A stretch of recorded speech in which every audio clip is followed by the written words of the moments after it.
কৃষ্ণ চৰাজন বাবানক আৰু আই মাতৃ সমস্ত ইতিমধ্যে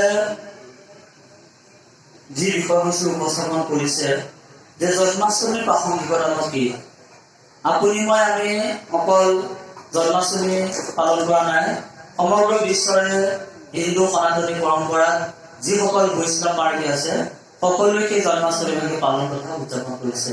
এতিয়া মূল তত্ত্বটো হৈছে এইটোৱেই আমি ইতিমধ্যে আপোনাৰ সমস্যাৰ আগত অৱগত কৰিছিলো যে আদি সত্য যুগৰ পৰা অনুভৱ কৰিব যে আদি সত্য যুগৰ পৰা বৰ্তমানলৈকে যিমানবিলাক মহান মহান ব্যক্তিৰ জন্ম হ'ল যিমানবিলাক মহান মহান পুৰুষৰ জন্ম হ'ল বা যিমান কোটি মানুহৰ জন্ম হ'ল ইমান লক্ষ লক্ষ হাজাৰ কোটি এই প্ৰত্যেক মানুহবিলাকৰ ভিতৰত কিন্তু আটাইতকৈ সৰ্বকালৰ সৰ্বশ্ৰেষ্ঠ ব্যক্তি হিচাপে সৰ্বকালৰ সৰ্বশ্ৰেষ্ঠ মনুষ্য হিচাপে বা সৰ্বকালৰ সৰ্বশ্ৰেষ্ঠ মহাপুৰুষ হিচাপে শ্ৰীকৃষ্ণৰ যি শ্ৰেষ্ঠত্ব শ্ৰীকৃষ্ণৰ যি গুণ সেইখিনি আমি কেতিয়াও অস্বীকাৰ কৰিব নোৱাৰো।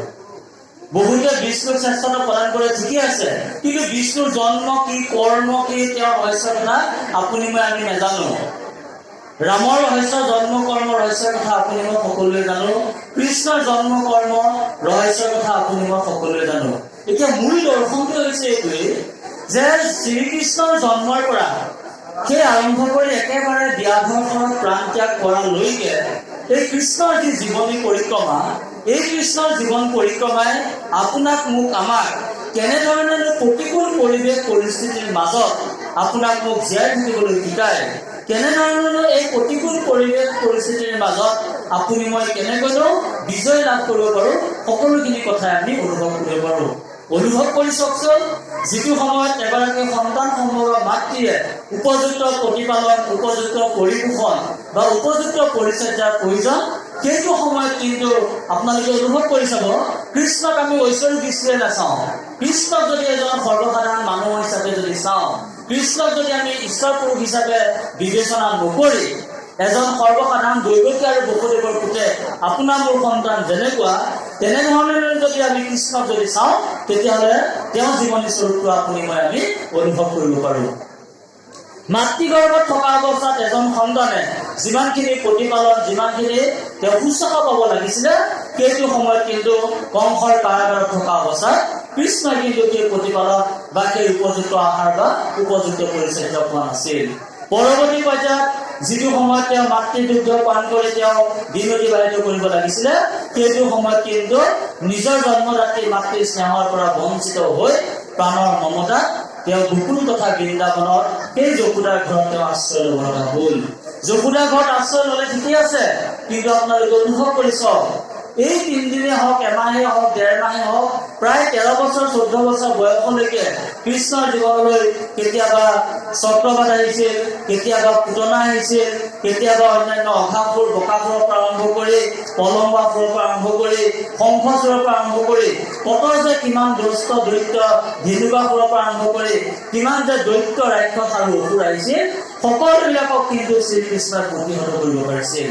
এতিয়া চক্ৰবাদ মানে কি চক্ৰবাদ ৰূপী এটা অসুৰ আছে ঠিকেই আছে যিজনে কৃষ্ণক মাৰিবলৈ গৈছিল কিন্তু যদি একেবাৰে বাস্তৱসন্মতভাৱে যদি চাওঁ চক্ৰবাদ হৈছে কি মানুহৰ জীৱনলৈ এই যিটো জীৱনৰ চক্ৰ কৈছে কেতিয়াবা গৰম কেতিয়াবা ঠাণ্ডা কেতিয়াবা ধৰি লওক উষ্ণতা কেতিয়াবা ধৰি লওক ঠাণ্ডা বিভিন্ন ধৰণৰ আপোনাৰ মোৰ জীৱনলৈ পৰিৱৰ্তন আহে। কৃষ্ণই কিন্তু সেই চক্ৰবাদ ৰূপী অসুৰক বধ কৰিছিল মানে কি যে কেতিয়াবা চাব 3 মহীয়া 4 মহীয়া সন্তানৰ কেতিয়াবা অপমৃত্যু ঘটে কেতিয়াবা এমহীয়া 2 মহীয়া সন্তানৰ বিভিন্ন ধৰণৰ বেমাৰ ব্যাধিত তেওঁ মৃত্যু ঘটে কিন্তু কৃষ্ণই সকলো ধৰণৰ বেমাৰ আজাৰৰ পৰা তেওঁ নিজে তেওঁ মানে মুক্ত হৈ এক আদৰ্শ দেখুৱাই থৈ গৈছে। আজি পুতনা ৰাক্ষসী দৰ্শনটো চাওক পুতনা মানে কি যে তেওঁ মানে বিষাক্ত স্তন পান কৰাইছিলে দুগ্ধ পান কৰাইছিলে আৰু তেওঁ মৃত্যু মুখত পেলাবলৈ চেষ্টা কৰিছিলে। আপোনাৰ আজিও যদি সেই সন্তানটি কেতিয়াবা যদি ফুড পয়জনিং যদি হয় এজন সন্তানক হকে বিহকে তেওঁ মানে যদি ৰুচি অনুযায়ী যদি একো বুজি নাপায় কিন্তু আপুনি মই হকে বিহকে যদি যিকোনো খাদ্য যিকোনো আহাৰ বিহাৰকে যদি আপুনি মই যদি সন্তানটোক যদি খাবলৈ দিওঁ কেতিয়াবা সেই সন্তানটো বিষাক্ত আহাৰ তথা খাদ্য খাই মৃত্যু মুখত পৰিব পাৰে। কৃষ্ণই কিন্তু সেইবিলাকৰ পৰা নিজকে তেওঁ ৰক্ষা কৰিব পাৰিছিল। আপোনাৰ মোৰ সন্তানটো যদি আজি বিপদত যদি পৰে, ওচৰ চুবুৰীয়াকেইটাই নাচায়, লগৰ এটা যদি দুৰ্ঘটনা হয় এৰি থৈ গুচি যায়, বাটত যদি কিবা দুৰ্ঘটনা এটা হয় আপুনি মই এৰি থৈ গুচি আহো। কিন্তু কৃষ্ণৰ জীৱনী দৰ্শনলৈ চাওক, যেতিয়া তেওঁ লগৰীয়াবিলাক সেই কালি সৰ্পত যেতিয়া পানী খাই যেতিয়া অচেতন যেতিয়া হৈছিল, মৃতপ্ৰায় অৱস্থা যেতিয়া হৈছিল, কৃষ্ণই কিন্তু তেওঁ পলাই যোৱা নাছিল। তাৰ পৰিৱৰ্তে কৰিছিলে কি? তাৰ পৰিৱৰ্তে কৃষ্ণই কিন্তু সেই লগৰীয়া ল'ৰাবিলাকক, লগৰ বন্ধুবৰ্গ কিন্তু বিপদৰ পৰা তেওঁ ৰক্ষা কৰিছিল। এই আপোনাৰ মোৰ আমাৰ মাজত যে পৰোপকাৰী গুণটো যে নাইকিয়া হ'ল, এই পৰোপকাৰী গুণ তথা আদৰ্শটো আপুনি মই আমি শিকিব পৰা কৃষ্ণৰ পৰা আমি শিকিব পাৰিম। পৰৱৰ্তী পৰ্যায়ত চাওক, কৃষ্ণই দুষ্টামি কৰিছে, কৃষ্ণই বদমাচি কৰিছে, মাকে উপযুক্তভাৱে শাসন কৰিছে, উৰালত বান্ধিছে, তেওঁ বিভিন্ন ধৰণৰ শাস্তি দিছে, দিব লাগিব। আপোনাৰ মোৰ এটা ল'ৰা বুলি, আপোনাৰ মোৰ এটা সন্তান বুলি আপুনি মাটিত থলেও বোলে পৰুৱাই খায়, মূৰত থলেও বোলে উপনীয়াই খায়। দদায়েকে যদি ভতিজাকে কিবা বেয়া কাম এটা কৰাৰ কাৰণে যদি দুচাত যদি দিছে, বেয়া কাম এটা কৰাৰ ফলত, তাৰ পিছত যদি আপুনি গৈ পেলাই যদি নিজৰ সন্তানৰ পক্ষ যদি লয়, তেতিয়াহ'লে জানিব আপোনাৰ মোৰ সন্তানটো কিন্তু অধঃপতনলৈ গ'ল। কৃষ্ণ নিজে স্বয়ং ভগৱান ৰূপী আমি নকৰিলো, এজন সাধাৰণ সন্তান, কিন্তু তেওঁ কিন্তু মাকে কিন্তু বিধান দিছে, শাস্তি দিছে। আপোনাৰ মোৰ সন্তানটোৱে যদি বেয়া কাম এটা যদি কৰিছে, সমাজৰ দৃষ্টিত অপকৰ্ম বা অন্যায় এটা যদি কৰিছে, তেতিয়াহ'লে তাক কিন্তু শাস্তি দিয়ক, বেলেগে দিয়ক লাগিলে শাস্তি, কিন্তু তাক লৈ পেলাই যদি আপুনি মই যদি অন্ধভাৱে যদি সমৰ্থন কৰো, তেতিয়াবা কিন্তু বিপদত পৰো। এটা মাত্ৰ সন্তান, এহাল মাত্ৰ সন্তান, মাকেও যদি অত্যাধিক মৰম কৰে, দেউতাকেও যদি অত্যাধিক মৰম কৰে, বা মাক আৰু দেউতাকে অত্যাধিক যদি শাসন কৰে, তেতিয়াও কিন্তু আপোনাৰ মোৰ সন্তানটো বিপথে যাব। কৃষ্ণৰ জীৱনী দৰ্শনলৈ চাওক, যশোদাই যিমান তেওঁক মানে শাসন কৰিছে, দেউতাকে কিন্তু সিমান মৰম কৰিছে। দেউতাকে যিমান মৰম কৰিছে, মাতৃ যশোদাই কিন্তু সিমানেই শাসন কৰিছে। তেতিয়াহ'লে অনুভৱ কৰি চাওকচোন, কৃষ্ণৰ দায়িত্ব আৰু কৰ্তব্য, কৃষ্ণৰ এই যি শ্ৰেষ্ঠত্ব আপুনি মই আমি এতিয়াও হৃদয়ঙ্গম কৰিবলগীয়া আছে। ৰজাৰ পুতেক, গোকুল তথা বৃন্দাবন গোটেই মানে অঞ্চলৰে ৰজা আছিলে নন্দ ৰজা। ধন সম্পত্তি টকা পইচা একোৰে অভাৱ নাই। এটা শব্দতে হাজাৰ হাজাৰ প্ৰজাৰ দি তেওঁ ঘৰত মানে ঘৰুৱা কাম বন কৰিব পাৰেহি। কৃষ্ণই কিন্তু নিজে কি কৰিছে আপোনালোকে নিজে অনুভৱ কৰক। পৰভাতে শ্যামকানু ধেনুলৈ সংগে, তেজৰে কমলাপতি পৰভাতে নিন্দ। কৃষ্ণই ৰাতিপুৱা শুই উঠিয়ে কি কৰিছে? একদম দিনৰ দিনটো তেওঁ গৰু চৰাই কৰিছে। কুটকুৰা চলি কৰে গৰু ধৰি, কুকুহা পৰিয়া যায়, গুটা গুটি কৰি যন্ত্ৰা বান্ধিলে ক'ত ধৰিলে মাথা দেখা নাই। অনুভৱ কৰি চাওকচোন যে আপোনাৰ মোৰ সন্তানটো এতিয়া আপুনি মই ডক্টৰ ইঞ্জিনিয়াৰ হ'ব নোৱাৰিলেও, এই বোলে অংগনাবাদী পুতেক, আমুকৰ পুতেক, আপুনি মই ল'ৰাটো গোটা দুগজ ফুটা আমি এগজ কৰিবলৈ নিদিওঁ, মেট্ৰিক পাছ কৰালৈকে একো কৰিবলৈ নিদিওঁ, হায়াৰ ছেকেণ্ডেৰী পিছত আমি ল'ৰাটোক আমি শাসন কৰিবই নোৱাৰো, মুকলি মুৰীয়া কৰি দিওঁ। অনুভৱ কৰিছ, ৰজাৰ সন্তান হৈ পেলাই কৃষ্ণই নিজৰ যিটো সংস্কৃতি, কৰ্ম সংস্কৃতি, আজি কৃষ্ণই নিজে গৰু চৰাই তেওঁ নিত্য কৃত কৰ্ম দেখুৱাই থৈ গ'ল। তেওঁ কিন্তু বৰ উপাদেয় খাদ্য খাবলৈ পোৱা নাই, সামান্য গাখীৰৰ ভাত কেইটামানে খাইছে। আপোনাৰ মোৰ ল'ৰাটো এই বোলে মাছ নহলে নাখাওঁ, এই বোলে ইবিধ নহলে নাখাওঁ, এই বোলে সিবিধ নহলে নাখাওঁ, কিমান যে ওজৰ প্ৰতি তাৰ কোনো সীমা সংখ্যা নাই। যদি আপোনাৰ মোৰ সন্তানটো যদি কৃষ্ণৰূপী যদি কৰিব যদি বিচাৰিছ, তেতিয়াহ'লে কিন্তু আমাক কৰ্ম সংস্কৃতিটো লাগিব। আৰু সেই কৰ্ম সংস্কৃতিৰ আদৰ্শ কৃষ্ণৰ নিজৰ জীৱনৰ জৰিয়তে খুব সুন্দৰকৈ আপোনাৰ মোৰ মাজত আমাক নিদৰ্শন দি থৈ গৈছে। লগৰীয়া ল'ৰাবিলাকৰ গৰু চৰাই থাকোঁতে বিপদত পৰিছে, কৃষ্ণৰ সকলো বিপদৰ পৰা কি কৰিছে? দুখবিলাক মোচন কৰিছে। পৰৱৰ্তী পৰ্যায়ত সেই গোপিনীবিলাকে তেওঁলোকে নদীত উলংগ হৈ পেলাই বস্ত্ৰ তেওঁলোকে পৰিধান নকৰাকৈ গা চা ধুলে, লাজ সন্মান তেওঁলোকে অনুভৱ কৰিব পৰা নাছিলে। কিন্তু কৃষ্ণই নিজে এই যে নাৰীসকলৰ যে মান সন্মান, নাৰীসকলৰ যি মানে সৌন্দৰ্য যে তেওঁলোকে যে আগুৰতা যে থাকিব লাগে, সেই দৰ্শনটো কিন্তু আজিৰ পৰা দাপৰ যুগৰ আগতে কৃষ্ণৰ দৰ্শনে আমাক দেখুৱাই থৈ গৈছে। আজি কিছুমানে কয় কৃষ্ণ বোলে বস্ত্ৰ চুৰ কৰিছিলে, মিছা কথা। কৃষ্ণই সেইটো এটা আদৰ্শ এটা দেখুৱাই থৈ গৈছে। কিন্তু আজি যদি সেই আদৰ্শটো যদি আপুনি মই যদি লওঁ, তেতিয়াহ'লে সেই কথাখিনিৰ জৰিয়তে এগৰাকী নাৰীৰ যিটো প্ৰতিপত্তা যি আচৰণ সেই আচৰণ প্ৰভাৱ পৰিব পাৰে। দান দিলে যে প্ৰতিদান পায়, পৰৱৰ্তী পৰ্যায়ত যেতিয়া তেওঁ সন্দীপনী মুনিৰ আশ্ৰমত যেতিয়া আছিলে, প্ৰত্যেকটো মুহূৰ্তত খাওঁতে শুওঁতে উঠোতে বহোতে তেওঁ শিষ্যসকলৰ লগত, তেওঁ বন্ধুসকলৰ লগত যি আচৰণ, যি গুৰু সেৱা আদৰ্শ সুন্দৰকৈ তেওঁ নিদৰ্শন দাঙি ধৰি গৈছে। বন্ধুৰ প্ৰতি যি আচৰণ কৰিব লাগে, কৃষ্ণই নিজৰ দৈনন্দিন জীৱনত চাওক, কোনো কাৰণতে তেওঁ নিজৰ সখা প্ৰিয়তম বন্ধুসকলক কেতিয়াও পৰিত্যাগ কৰা নাই। মই ডক্তৰ হৈ গলো, মোৰ লগৰ এটা হাজিৰা কৰে, তাক মই গুৰুত্ব নিদিওঁ। মই গাঁৱৰ একেবাৰে কি হৈ গলো, গাঁৱৰ একেবাৰে লেখন ল'বলগীয়া ব্যক্তি ফাৰ্ষ্ট ক্লাছ কণ্ট্ৰেক্টৰ হলো, মোৰ লগৰ এজনে তিনিআলি বোলে চব্জি বেপাৰ কৰে, তাৰ লগত মোৰ যোগাযোগ নাই। এই যে মানুহৰ মাজত মানৱীয়তাৰ গুণটো যে নাইকিয়া হ'ল, মানৱতাৰ গুণটো যে আপোনাৰ মোৰ যে থাকিব লাগে, সেই কথাটো কিন্তু কৃষ্ণৰ পৰা আপুনি মই শিকিবলগীয়া আছে। কি কৰিছে বেলেগ কথা নকলেও, বিপদামূলৰ আখ্যান চাওক, সুদামৰ উপাখ্যান বিলাক চাওক, আপুনি মই মোবাইলে ভাওনা চাওঁ, বিপদামূলৰ আখ্যানত নিজৰ দুখীয়া বন্ধু সুদামা তথা দামোদৰ বিপ্ৰ অষ্টাংগে দণ্ডৱতে নিজৰ জেগাত আসনে দুখনে, এই যে বন্ধুৰ প্ৰতি যিটো মৰম, বন্ধুৰ প্ৰতি থকা যি স্নেহ, বন্ধুৰ প্ৰতি থকা যি শ্ৰদ্ধা, সেই শ্ৰদ্ধা কিন্তু আপোনাৰ মোক আমাক কৃষ্ণই খুব সুন্দৰকৈ দেখুৱাই থৈ গৈছে। বিপদত পৰা লগৰ এজনক আপুনি পইচা ধাৰলৈ দিয়ক নিদিয়ক পিছা কথা, কিন্তু আকালৰ বোলে ভাত, আপদৰ বোলে মাত। আকালত যদি আপুনি ভাত এমুঠি যদি দিব পাৰে, আপদত যদি মুখৰ যদি মাত এষাৰ যদি মাতে, তেতিয়াই কিন্তু আপোনাৰ মোৰ কাৰণে জীৱনৰ সাৰ্থকতা। আৰু এই সাৰ্থকতা আপুনি মই আমি ক'ৰ পৰা লাভ কৰিব পাৰো? কৃষ্ণৰ জীৱন দৰ্শনৰ পৰা লাভ কৰিব পাৰো। পৰৱৰ্তী পৰ্যায়ত অনুভৱ কৰি চাওক, জৰাসন্ধই যেতিয়া পৰৱৰ্তী পৰ্যায়ত নৰকাসুৰে যেতিয়া 16,000কৈ ৰমণী যেতিয়া তেওঁ নিজৰ ৰাজ্যত যেতিয়া বন্দী কৰি থৈছিল, মুকলি কৰি পেলাই যেতিয়া নিজ নিজ গৃহলৈ যেতিয়া পঠিয়াই দিছিল, তেতিয়া কিন্তু কৃষ্ণক কিন্তু সকলোৱে সমালোচনা কৰিছিল। তেওঁলোকক কিন্তু তেওঁলোকে গ্ৰহণ কৰা নাছিল। পূৰ্বৰ স্বামীসকলে তেওঁলোকক কি কৰা নাছিল, আশ্ৰয় দিয়া নাছিল। উভতি আহি যেতিয়া কৃষ্ণৰ ওচৰত যেতিয়া আশ্ৰয় গ্ৰহণ কৰিলে, এজন ৰজাৰ দায়িত্ব আৰু কৰ্তব্য কি?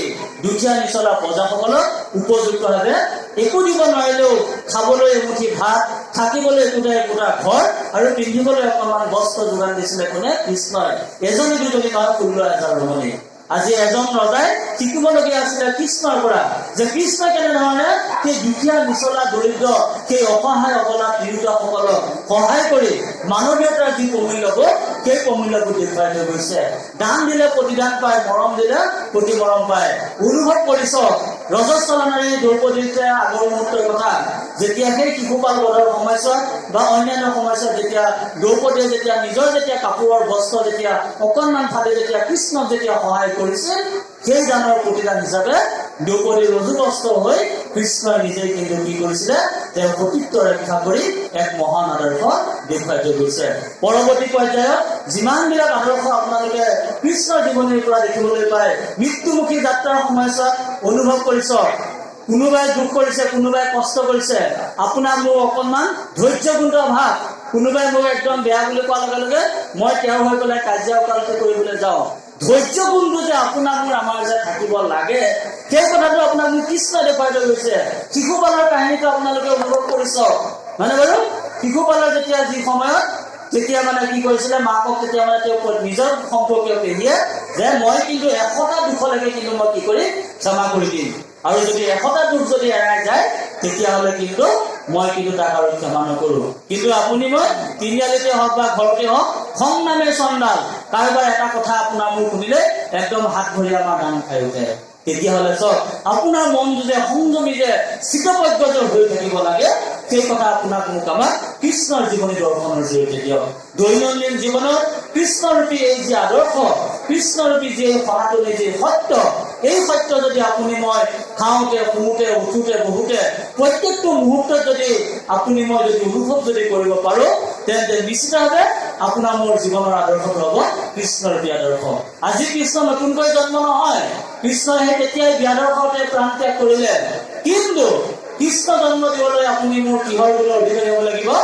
যে আপুনি মই অধিকাৰী হ'ব লাগিব যশোদাৰূপী মাতৃৰ গুণ।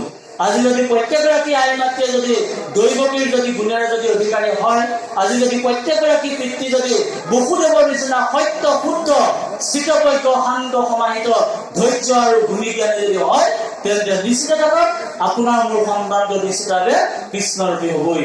আপুনি যদি নন্দৰূপী যদি পিতৃৰ নিচিনা যদি দায়িত্ব পালন বা কৰ্তব্য যদি কৰে, আপুনি যশোদাৰূপী মাতৃৰ দৰে যদি দায়িত্ব কৰ্ম পালন যদি কৰে, তেতিয়াহ'লে নিশ্চিতভাৱে আপোনাৰ মোৰ সন্তানটো কৃষ্ণ যে হ'ব আমি নিশ্চিতভাৱে আমি ক'ব পাৰোঁ।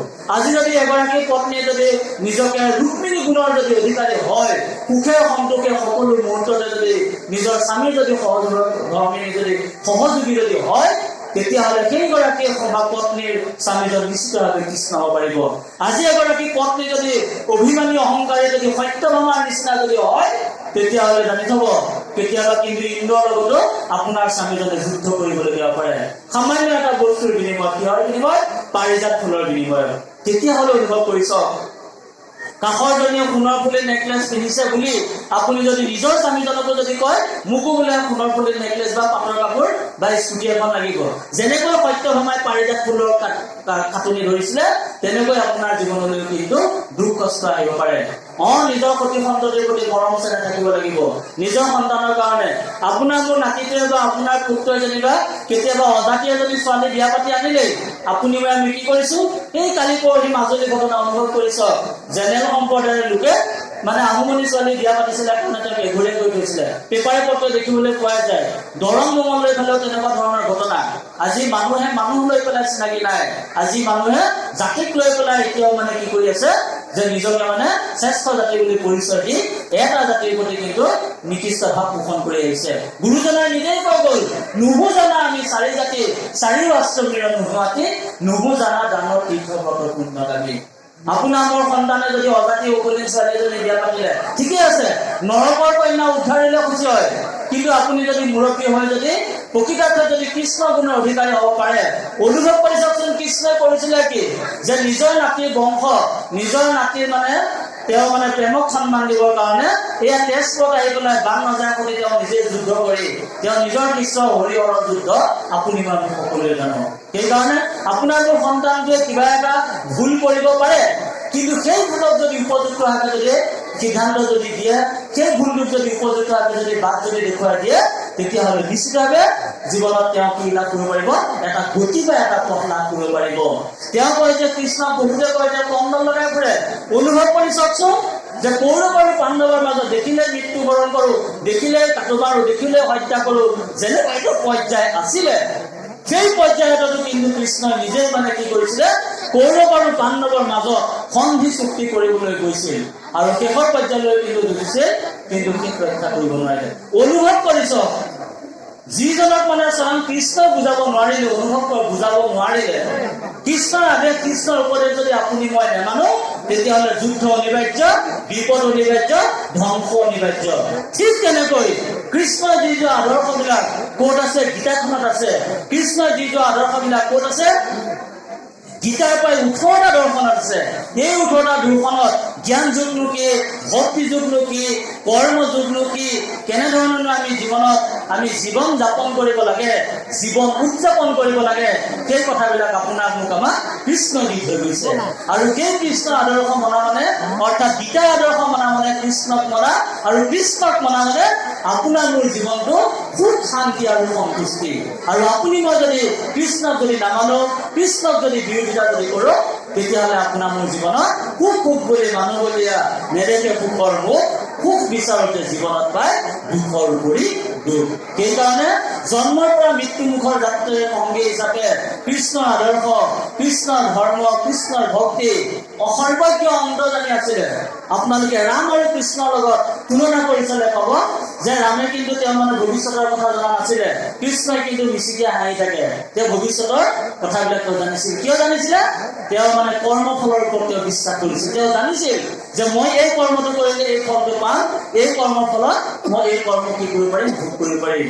সেইকাৰণে আপোনাৰ মোৰ দৈনন্দিন জীৱনত আজি যদি কৃষ্ণৰ যদি এটা সন্তান যদি আপুনি গঢ় দিব যদি বিচাৰিছে, তেতিয়াহ'লে কৃষ্ণৰ যি আদৰ্শ, কৃষ্ণৰ সন্তানৰ প্ৰতি যি ভাল পোৱাৰ যি ভাৱনা, কৃষ্ণ নিজৰ পত্নীৰ প্ৰতি থকা যি দায়বদ্ধতা, নিজৰ প্ৰেমিকাৰ প্ৰতি যি দায়বদ্ধতা অনুভৱ কৰিছ, প্ৰেম কৰিবা কিন্তু সেই প্ৰেমক বিফলে যাবলৈ নিদিবা। কৃষ্ণক মানে প্ৰেম কৰিছিলে কোনে, ৰুক্মিণীয়ে কৰিছিলে।